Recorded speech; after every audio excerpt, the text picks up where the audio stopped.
Hello everyone, welcome back to my channel.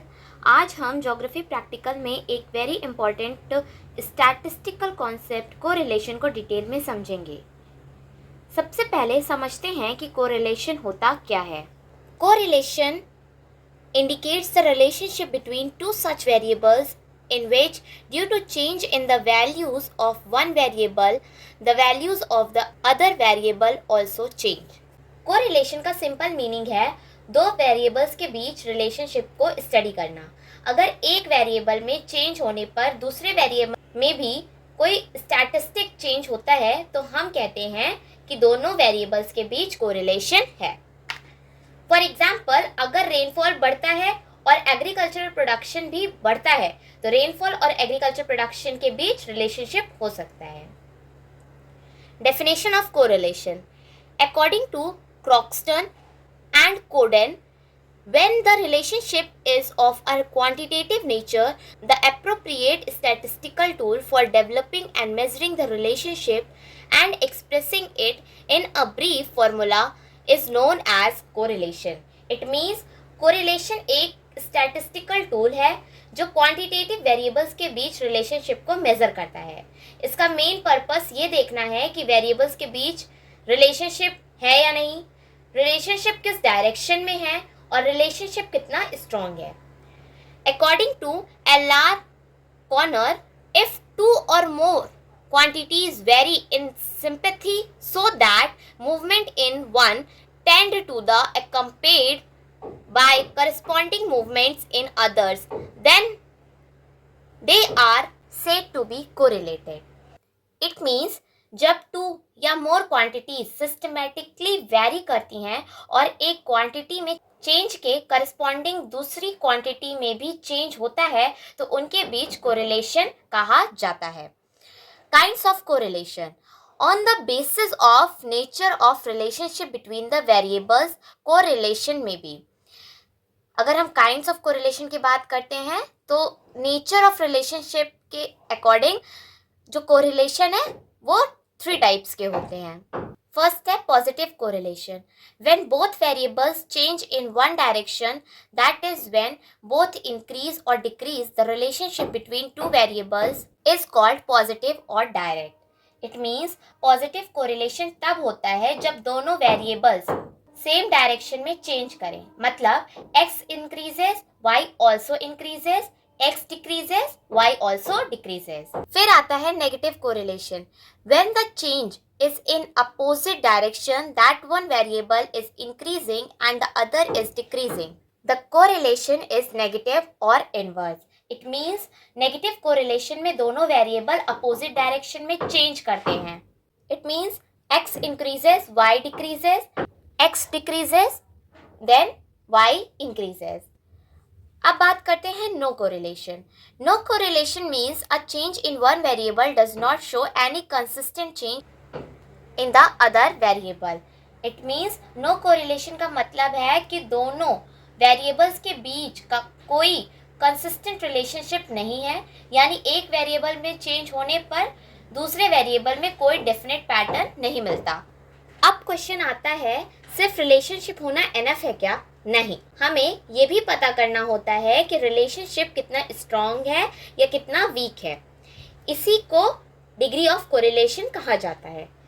Degree of correlation, the relationship between to values can be determined by the quantitative value of coefficient of correlation which is obtained by calculation. जो degree of correlation है वो हम जब calculation करते हैं उसके बाद जो वैल्यूज आती है उसके अकॉर्डिंग हम किसी वैल्यू का डिग्री बताते हैं। कोरिलेशन कोफिशिएंट की वैल्यू जनरली -1 से +1 के बीच होती है। सबसे पहले आता है perfect correlation. Perfect correlation is that where changes in two related variables are exactly proportional. If equal proportional change are in same direction, there is perfect positive correlation between the two values described as +1. It means जो perfect correlation है वहाँ पे तभी change देखने को मिलता है जब two related variables exact proportional में होगा। जब two equal proportional change होता है वो भी सेम डायरेक्शन में, तो जो हमारा कोरिलेशन होगा वो परफेक्ट पॉजिटिव कोरिलेशन होगा, इसलिए हम उसको +1 से डिनोट करते हैं. On the other hand, if equal proportional change are in the reverse direction, there is perfect negative correlation described as -1. अगर कोई रिलेशन होता है किसी दो वेरिएबल में तो वो रिवर्स डायरेक्शन में होता है, तो वहाँ पे परफेक्ट नेगेटिव कोरिलेशन शो होगा और हम उसे -1 में डिनोट करेंगे. अब बात करते हैं जीरो कोरिलेशन की. No correlation. Zero correlation is one when any of the variables in the pair does not respond to the change in the other, the correlation will come to zero. It means कि कोई भी change अगर हम उस pattern में या उस question में नहीं देख रहे हैं तो वहाँ पे जो हमारा कोरिलेशन है वो नो कोरिलेशन और ज़ीरो कोरिलेशन आएगा. अब बात करते हैं limited degree of correlation.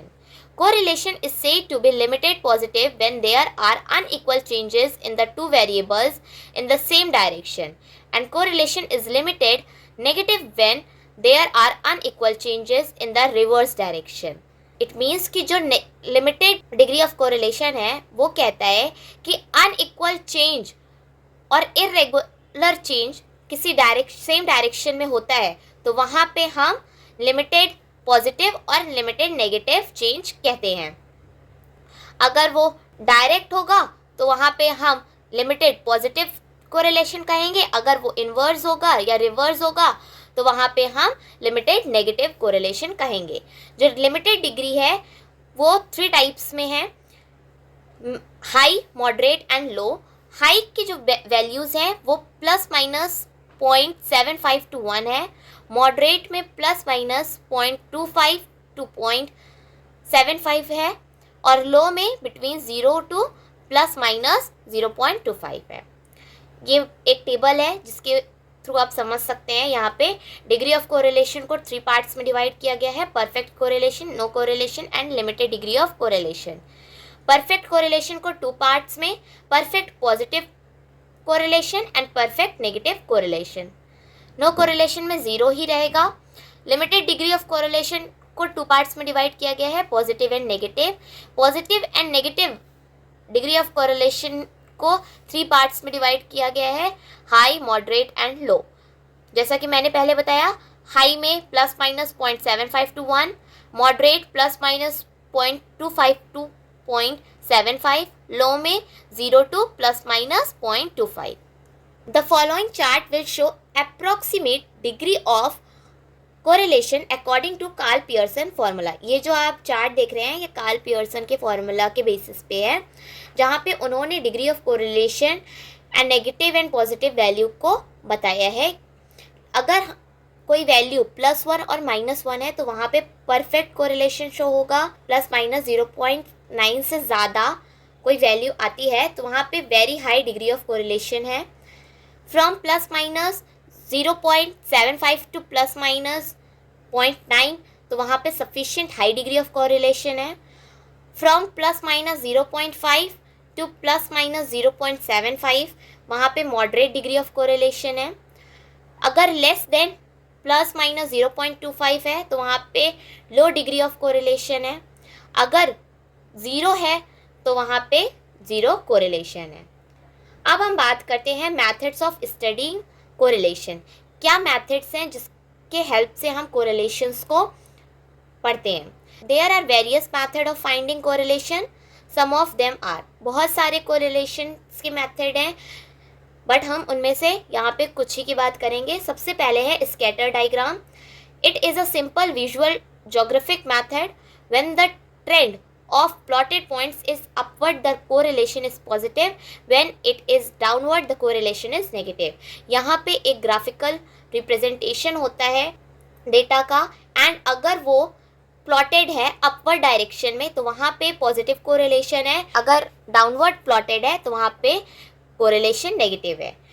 Second है Karl Pearson coefficient of correlation. A mathematical method for measuring the linear relationship between the variables x and y was suggested by great British biometrician and statistician Carl Pearson. एक mathematical method जो कि linear relationship किसी दो variables के बीच का जो show हो रहा है उसको हम प्रोडक्ट मूवमेंट कोरिलेशन भी कहते हैं। थर्ड है Spearman rank correlation. Charles Edward Spearman, a British psychologist, developed a formula in 1904 which results in obtaining the correlation coefficient between ranks of n individuals in the two attributes under study. It is coefficient of correlation by rank difference. It is product movement correlation between the ranks. Spearman rank correlation Charles Edward Spearman ने publish किया था, बताया था 1904 में। यहाँ पे जो correlation है वो रैंकिंग के अकॉर्डिंग फाइंड की जाती है, इसलिए इसे coefficient of correlation by rank difference भी कहते हैं। अगर हम इस चार्ट को देखें तो method of measurement of correlation two types का है, ग्राफिकल और एल्जेब्रिक है। ग्राफिकल में स्कैटर डायग्राम और ग्राफ मेथड की हम बात करते हैं, एंड एल्जेब्रिक में हम कार्ल पियर्सन एंड स्पीयरमैन की कोरिलेशंस की बात होती है। आज हमने कोरिलेशन का meaning, definition, types, degree of correlation और कोरिलेशन को मेज़र करने के डिफरेंट मेथड्स को डिटेल में समझे हैं। अगर आपको ये एक्सप्लेनेशन हेल्पफुल लगता है तो वीडियो को लाइक करें, चैनल को सब्सक्राइब करें और नेक्स्ट टॉपिक के लिए चैनल को फॉलो करें। Thank you for watching.